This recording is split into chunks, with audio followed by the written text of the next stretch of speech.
नमस्कार, मैं रचना शर्मा। चढ़ती कला टाइम टीवी देख रहे हैं सभी दर्शकों का स्वागत करती हूं। आप देख रहे हैं उत्तर प्रदेश के समाचार। उत्तर प्रदेश के मुख्यमंत्री योगी आदित्यनाथ ने गोरखपुर में ग्रीन हाइड्रोजन परियोजना का उद्घाटन किया और इसके बाद उन्होंने एक निजी अस्पताल का लोकार्पण किया। इस अवसर पर उन्होंने कहा कि गोरखपुर में उच्च स्तरीय इलाज के लिए अब ना तो स्पेशलिटी सुविधाओं की कमी है और ना ही पैसे की। यहाँ सुपर स्पेशलिटी सुविधाएं हैं और आम नागरिक को उसका लाभ दिलाने की प्रधानमंत्री मुख्यमंत्री जन आरोग्य योजना आयुष्मान भी है। और यदि किसी के हालात में इलाज में आयुष्मान योजना की राशि कम पड़ेगी तो मुख्यमंत्री राहत कोष और जनप्रतिनिधियों की निधि से उनकी भरपूर मदद की जाएगी। इस अवसर पर उन्होंने हॉस्पिटल का निरीक्षण कर सुविधाओं का जायजा भी लिया और हॉस्पिटल के पेशेंट ऐप एजेंसी माई केयर को भी लॉन्च किया। मुख्यमंत्री ने कहा कि पहले महंगी स्वास्थ्य सुविधाएं गरीब के लिए दुर्लभ थी और आज सहज उपलब्ध होने लगी हैं। जनता के साथ जो हर समय खड़ी हो वही सरकार है। सरकार का लक्ष्य है कि जनता को बिना भेदभाव के सभी सुविधाएं प्राप्त हों। हम अभी तक ऊर्जा जो भी जा रहे हैं हमारे पास या तो हाइड्रो पावर है या फिर थर्मल पावर है, कोयले से बनती है बिजली या फिर उत्तर प्रदेश में पानी से हाइड्रो पावर है या फिर ये है। हमारे पास विंड एनर्जी नहीं है, रिन्यूएबल एनर्जी हमारे पास हम लोगों ने 22,000 मेगावाट बनाने का लक्ष्य रखा है। अब तक हम 6,000 मेगावाट तक पहुंचे हैं। लगातार इस पर हम प्रयास कर रहे हैं, लेकिन रिन्यूएबल एनर्जी के लिए, सोलर एनर्जी के लिए, बैकअप के लिए कोई ना कोई पावर चाहिए। और मैं इसके लिए जिनल मेहता जी को, टोरंट ग्रुप को धन्यवाद दूंगा कि उन्होंने गोरखपुर को इसका केंद्र बनाया। आज जो भविष्य की ऊर्जा है, ग्रीन एनर्जी के क्षेत्र में व्यापक रूप से जिस फील्ड में व्यापक संभावना है वह है हाइड्रोजन एनर्जी। यह टोरंट ग्रुप का जो यह प्लांट आज उद्घाटन हो रहा है, पहले सीएनजी का था। गैस पाइपलाइन से यहां पे सीएनजी उपलब्ध होती थी। पेट्रोल पंप भी था, सीएनजी की बसेज को सीएनजी मिलती थी। अब यहां पर जो प्लांट लगाया गया है वह प्लांट हाइड्रोजन ऊर्जा भी बनाएगा। हाइड्रोजन ऊर्जा बनाने के साथ फिर सीएनजी के साथ उसकी ब्लेंडिंग होगी और सीएनजी के साथ उसकी ब्लेंडिंग के साथ फिर घर घर में वह यहां पर जो रसोई गैस में हम उपयोग करते हैं उसमें भी उसका उपयोग होगा। यूपी में ओबीसी छात्रों की छात्रवृत्ति बढ़ सकती है। अभी यह राशि सामान्य और अल्पसंख्यक वर्ग के छात्रों के मुकाबले कम है। इसमें बदलाव किया जाएगा। यूपी में कक्षा 9वीं और 10वीं के ओबीसी छात्रों के लिए छात्रवृत्ति की दरों में वृद्धि हो सकती है। सभी वर्गों के छात्रों के लिए नियमों में एक रूपता लाने की योजना के तहत छात्रवृत्ति में वृद्धि किए जाने पर मंथन हो रहा है। प्रदेश में कक्षा 9वीं और 10वीं के छात्रों को परिवार की सालाना आय अधिकतम 2.5 लाख रुपए तक होने पर छात्रवृत्ति दी जाती है। वर्तमान में इन कक्षाओं के एससी और एसटी छात्राओं के लिए 3500 रुपए सालाना, सामान्य और अल्पसंख्यक वर्ग के छात्राओं के लिए 3,000 रुपए सालाना और ओबीसी छात्रों के लिए 2,250 रुपए सालाना छात्रवृत्ति दी जाती है। पहले सामान्य छात्रों के लिए भी 2,250 रुपए छात्रवृत्ति मिलती थी, जिसे 2018-19 में बढ़ाकर 3,000 रुपए कर दिया गया। यहाँ बता दें कि वर्ष 2024-25 में कक्षा 9वीं और 10वीं में पढ़ने वाले 8,62,790 छात्रों को योजना का लाभ दिया जा रहा है। और अब अगर ओबीसी छात्रों के लिए छात्रवृत्ति में वृद्धि होती है तो इसका लाभ करीब 9 लाख छात्रों को मिलेगा।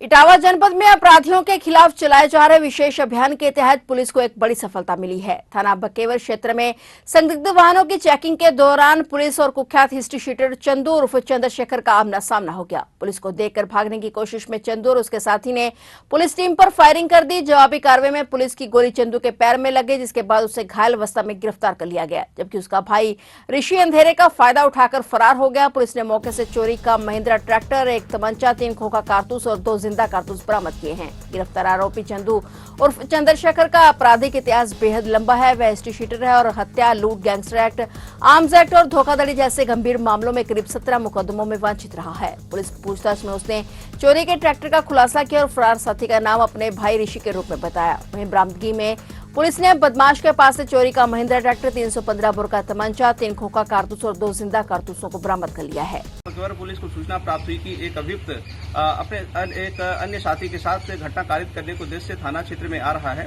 इस सूचना पर पुलिस द्वारा बैरियर लगाकर चेकिंग की गई तो यह अपने एक अन्य साथी के साथ ट्रैक्टर से आता हुआ दिखाई दिया। जिसे रोकने की कोशिश की गई तो इसके द्वारा पुलिस पार्टी पर फायरिंग की गई। जवाबी फायरिंग में इसके पैर पे गोली लगी और इसका अन्य साथी भागने में सफल रहा, जिसकी तलाश की जा रही है। गिरफ्तार अभियुक्त का नाम चंदू उर्फ चंद्रशेखर पुत्र स्वर्गीय अंगद, निवासी थाना क्षेत्र फरतना है। अभियुक्त के कब्जे से एक तमंचा 315 बोर, 3 खोखा कारतूस 315 बोर, 2 जिंदा कारतूस एवं एक ट्रैक्टर चोरी का बरामद हुआ है।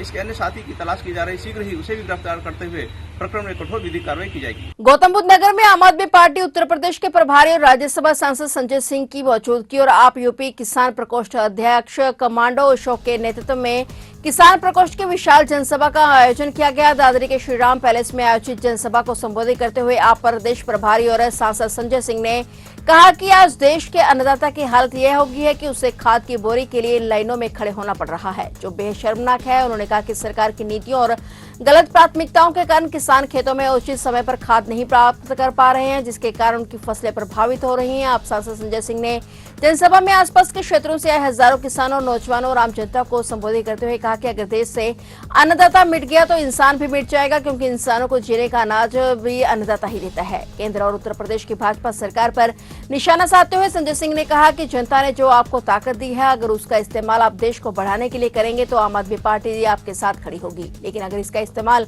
देश को पीछे लाने में करेंगे तो आपका एक भी कार्यकर्ता आपके खिलाफ खड़ा हो जाएगा।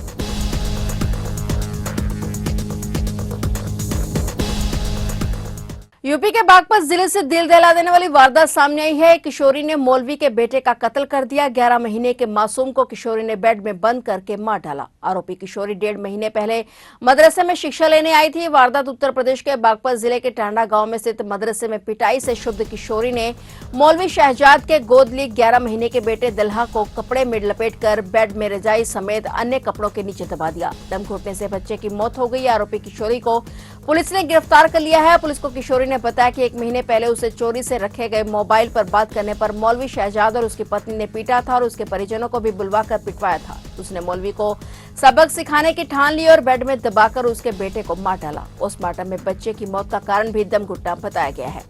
10 बजे छपरौली पे एक जानकारी प्राप्त हुई कि एक टांडा में मदरसा है, वहाँ पे एक 11 माह का बच्चा, उसकी डेथ हो गई है।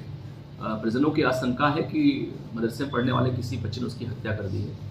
मौके पे हमारी पुलिस गई थी और उस बच्चे को लाके उसका पंचनामा भरा गया, उसका पोस्टमार्टम कराया गया। यद्यपि पोस्टमार्टम में मृत्यु का कारण स्पष्ट नहीं हो पाया है। बाद में हमारे SHO उनकी टीम ने जाके वहाँ पे गहराई से जांच किया। मदरसे में कैमरे लगे, वहाँ जानकारी हुई कि एक लड़की है जो 14 साल की है और वो अभी 1.5 माह पहले मदरसे में पढ़ने आई थी। वो लड़की उस कमरे में कई बार आई गई थी। उस लड़की से गहराई से पूछताछ हुई, जानकारी हुई कि वो लड़की जो अपने घर से आई थी तो उसके पास एक मोबाइल फ़ोन था, तो छुपा के रखती थी और अपने किसी परिचित से वो बात करती थी। इसी बात को लेकर जो मदरसे की मुक्ति उनकी पति उसकी पिटाई करती थी, उससे नाराज रहती थी। कल रात में उनका जो गोद दिया हुआ 11 महीने का बच्चा है उसको उसने उठाया और जा करके जो बिस्तर के नीचे जो बेड में बिस्तर पड़ा हुआ था उसको दबा दिया उसने और सुबह उसकी मौत हो गई। मुकदमा दर्ज किया जा रहा है, इसका विधिक कार्रवाई हम लोग। उत्तर प्रदेश के सीतापुर जिले के सकरन थाना क्षेत्र के सुकेठा गांव में एक दर्दनाक हादसा हो गया। गांव के ही घर के सामने बने सेप्टिक टैंक में गिरे 10 साल के बच्चे को बचाने की कोशिश में 3 लोगों की जान चली गई। इस हादसे में बच्चा और एक अन्य व्यक्ति गंभीर रूप से घायल हो गए, जिनका इलाज चल रहा है। हादसे के बाद पूरे गांव में शोक का मातम छा गया है और जानकारी के मुताबिक सुकेठा गांव के निवासी सोहन गुप्ता का 10 साल का बेटा विवेक गांव के ही अनिल कुमार के घर के बाहर बने सेप्टिक टैंक में गिर गया और जैसे ही लोगों को इसका पता चला, अनिल कुमार उम्र 40 साल बिना समय गंवाए बच्चे को बचाने के लिए टैंक में उतर गए और उन्होंने किसी तरह बच्चे विवेक को बाहर निकाल दिया, लेकिन टैंक में मौजूद जहरीली गैस की वजह से अनिल बेहोश हो गए और बाहर नहीं निकल सके। अनिल को बेहोश होते देख गांव के ही राजकुमार उम्र 45 वर्ष और फिर रंगीलाल उम्र 45 वर्ष उसे बचाने के लिए टैंक में उतरे, लेकिन सेप्टिक टैंक में दम घुटने वाली जहरीली गैस के कारण दोनों भी बेहोश हो गए और अंदर ही फंस गए। गांव वालों ने काफी मुशक्कत के बाद सभी को टैंक से बाहर निकाला और तुरंत सामुदायिक स्वास्थ्य केंद्र लेकर पहुंचे, लेकिन डॉक्टर ने अनिल, राजकुमार और रंगीलाल को मृत घोषित कर दिया। पुलिस ने तीनों के शवों को पोस्टमार्टम के लिए भेज दिया है। पुलिस पूरे मामले की जांच कर रही है और गांव में शांति बनाए रखे जाने की भी कोशिश की जा रही है। इस हादसे के बाद सुकेठा गांव में मातम छा गया है। प्रशासन ने मृतकों के परिजनों को 4-4 लाख की मदद देने का ऐलान किया है। थाना सकरन पुलिस को सूचना प्राप्त हुई कि ग्राम सुकेठा में एक सेफ्टी टैंक में एक बच्चा जो पनीर निकालने के लिए गया हुआ था, वो उसमें टैंक में फंस गया है, जिसको निकालने के लिए गांव के 3 अन्य व्यक्ति सेफ्टी टैंक में गए थे जो बेहोश हो गए हैं। तत्काल थाना सकरन पुलिस द्वारा मौके पहुंचकर बेहोश हुए व्यक्तियों को इलाज के लिए आस पास के ही CHC लाया गया, जहां इलाज के दौरान तीनों बेहोश व्यक्तियों को डॉक्टर द्वारा मृत घोषित कर दिया गया है। मृतक व्यक्तियों के पंचनामा कार्रवाई करते हुए पोस्टमार्टम के लिए उनको मोर्चरी भेजा गया है। मौके पर थाना सकरन पुलिस द्वारा अन्य वैधानिक कार्रवाई की जा रही है।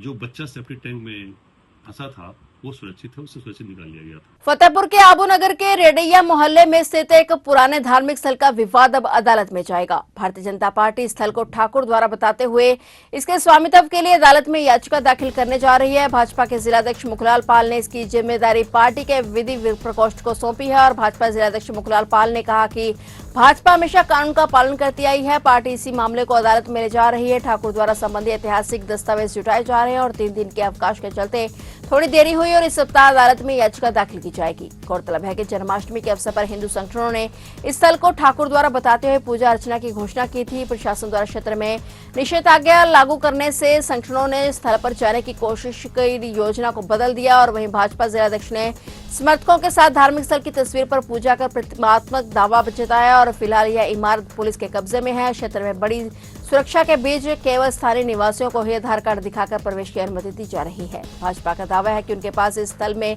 ठाकुर द्वारा होने के प्रमाण हैं।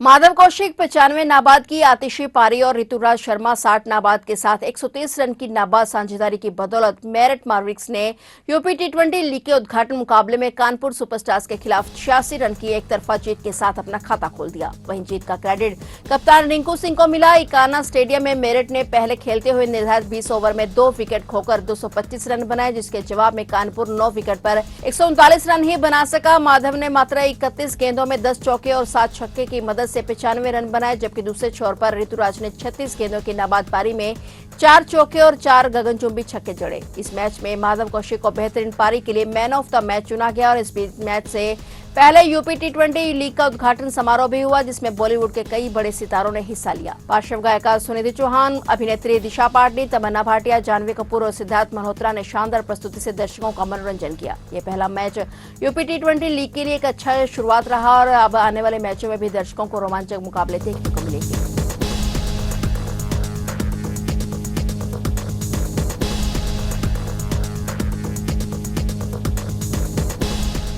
फिलहाल उत्तर प्रदेश के समाचारों में इतना ही और नए समाचारों के साथ फिर से हाजिर होंगे। तब तक के लिए देखते रहिए चढ़ती कला टाइम टीवी।